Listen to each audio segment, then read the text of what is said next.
अनूप की नौकरी लग गई है। 1 महीने में अपॉइंटमेंट लेटर भी आ जाएगा।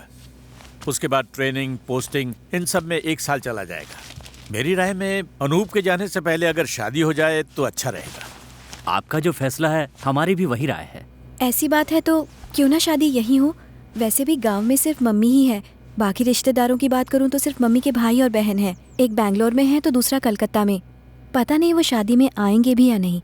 मम्मी ने पुश्तैनी घर बेच के उनका हिस्सा नहीं दिया, इसलिए वो नाराज हैं। आशीर्वाद ही लेना है तो वो तो शादी के बाद भी लिया जा सकता है ना। हमारे सारे परिवार वाले गांव में ही रहते हैं और अनूप की शादी इस पीढ़ी की आखिरी शादी है, इसलिए इस शादी में हर कोई शामिल होना चाहेगा।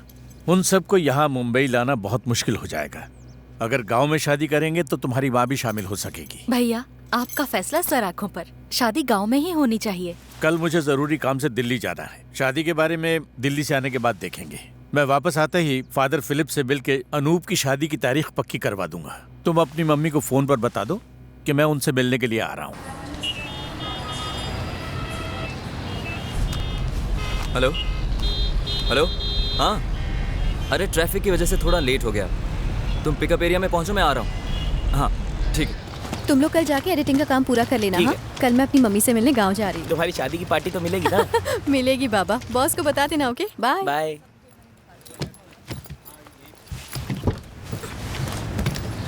हाय। हाय। तो तुम्हारी शूटिंग कैसे रही? ओह, ऊटी में भयानक ठंड और बारिश थी। जैसे तैसे काम पूरा हुआ। अच्छा।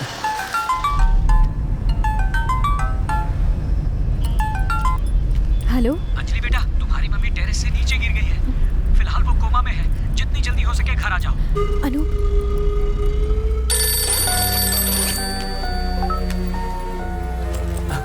Thank you. टिकट्स हो गए। हॉस्पिटल में बात हुई? कितनी बार किया, कोई उठाता ही नहीं है। मम्मी से मैंने कितनी बार कहा कि उस घर में भूत है, लेकिन मेरी सुनती ही नहीं है। उस घर में हर वक्त गीता की आत्मा भटकती रहती है। एक नहीं, कई लोगों ने उसे देखा है। अनूप, घबराहट हो रही है। गीता की मौत ने उस घर से खुशियां ही छीन ली। मैं समझ सकती हूँ कि अब उस घर में मम्मी का रहना कितना मुश्किल हो गया है। लेकिन अब ये सब बातें करके क्या फायदा? वहां जाकर भी तो ये बातें हम कर सकते हैं ना। कम।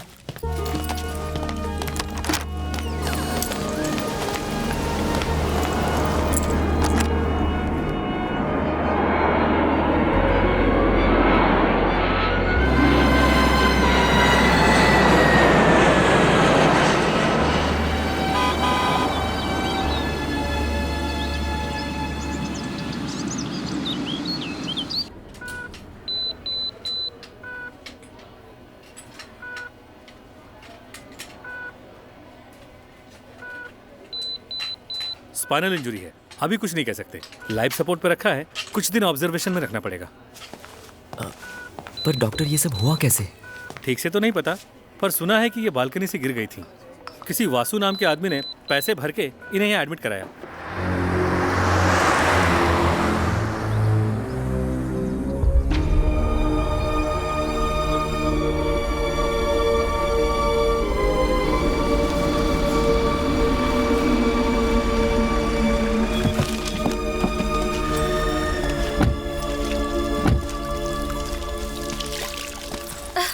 बेटा, तुम माँ जी से मिलकर आए? ये सब कैसे हुआ? पता नहीं, हमें तो बस गिरने की आवाज आई थी। कुत्ते की भौंकने की आवाज सुनकर हम यहाँ नीचे आए। देखा तो माँ जी यहाँ गिरकर बेहोश पड़ी थी। हो सकता है वो ऊपर कपड़े सुखाने गई हो और गीता की आत्मा ने उन्हें छत पर से नीचे धकेल दिया हो। तो तुम में से घर पर कोई नहीं था? नहीं। कहाँ थे सब? शाम होने के बाद हम में से कोई घर में नहीं जाता। ये कौन है? मेरा नाम चाको है, मैं गाड़ी चलाता हूँ। साहब, अंधेरा होने के बाद लोगों ने यहाँ भूत देखा है। कई बार तो रात को बत्तियाँ अपने आप जलने और बुझने लगती है, और अक्सर रात को किसी लड़की की चीखने और चिल्लाने की आवाज़ सुनाई देती है। ये सब सिर्फ बेकार की बातें हैं। ये सच है सर। 2 महीने पहले इसने कुछ देखा और इसकी हालत खराब हो गई। 1 हफ्ता तो खटिया से नहीं उठी थी। हाँ बेटा, और दूध वाले भैया ने भी यहाँ किसी के साय को देखा था। किसको? हमारी गीता बिटिया को। अम्मा जी ने भी गीता की आत्मा को देखा है, और उसी डर के कारण वो दिन भर बाइबल पढ़ती रहती थी।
वहां तो कोई नहीं है। तुम मेरे साथ चलो, चलो चलो।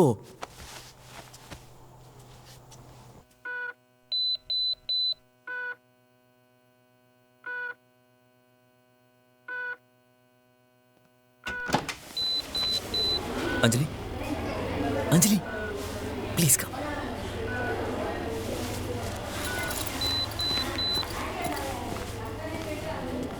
भाई साहब का ये कहना है कि जब माँ की हालत ऐसी है कि वो बोल नहीं सकती, तो हमें ये शादी जितनी जल्दी हो सके कर देनी चाहिए। इस बीच अगर माँ की हालत में सुधार हुआ तो उन्हें मुंबई ले जाएंगे। आप लोगों को जैसा ठीक लगे वैसा कीजिए। फादर फिलिप से हमें आज ही मिलना होगा, उसके बाद ही बाकी सब चीज़ें तय होंगी। लेकिन फादर से मिलने से पहले मुझे आपसे एक ज़रूरी बात करनी है।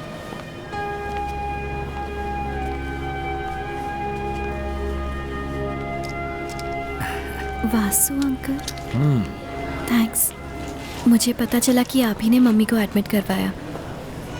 आपने जो पैसे दिए हैं वो। क्या कह रही हो? मैं क्या तुमसे इसके पैसे लूंगा? तुम्हारी माँ को मैं अपनी बड़ी बहन की तरह मानता हूँ। जब भी छुट्टियों में मैं घर वापस आता था, चर्च में अक्सर हमारी मुलाकात होती थी। तुम्हारे पिताजी के गुजर जाने के बाद हमने उनसे कहा कि वो उस घर में अकेली ना रहे। ना जाने कितनी बार मैंने उनसे ये बात कही होगी और हर बार वो सुन तो लेती थी, लेकिन माना कभी नहीं। छोड़ो ये सब बातें, आओ मेरे साथ आओ, चलो। दरअसल दीदी ने मुझसे वादा किया था कि जब भी वो घर और प्रॉपर्टी बेचेंगी पहले मुझे चांस देंगी। पिछली बार जब मैं वहाँ गया था तब मैनेजर गोविंदम ने बताया कि दीदी मेरे बारे में पूछ रही थी। मैं इसीलिए वहाँ गया था। मुझे उस प्रॉपर्टी का बिल्कुल लालच नहीं है। वैसे भी तुम्हारी शादी के बाद दीदी तो तुम्हारे साथ मुंबई शिफ्ट हो जाएंगी ना, घर तो खाली पड़ा रहेगा। मैं सोच रहा था घर खाली पड़े पड़े बेकार हो जाएगा, उससे अच्छा है बेच दो।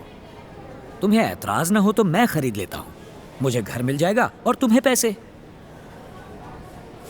मैं आपको सोच के बताती हूँ। फिक्र मत करो, मैं पैसे एक साथ दे दूंगा। वैसे भी लोग कहते हैं कि उस घर में भूत है, शैतान है जो रात में कई बार भटकता रहता है, पर मैं इन बातों को नहीं मानता। कोई जल्दी नहीं है, मैं सोच के बताती हूँ। कोई बात नहीं, आराम से बताना। तब तक मैं पेपर में एक छोटी सी ऐड डाल देता हूँ। अगर कोई रिश्तेदार उस प्रॉपर्टी पे अपना दावा करने आ गया तो उसे ऐड दिखा देंगे। वैसे मुझे नहीं लगता कोई आएगा। मैंने अग्रीमेंट पेपर्स देखे हैं। प्रॉपर्टी तुम्हारे पापा, उनके भाई और उनकी बहन के नाम है, और तुम्हारी शादी में तो वो आएंगे ही, उस वक्त उनके साइन ले लेंगे। रही बात गीता और दीदी की, उनकी जगह तुम साइन कर देना। मैंने कहा ना मैं सोच के बताती हूँ। हाँ हाँ, आराम से सोचकर जल्दी बताना। अब मैं चलता हूँ।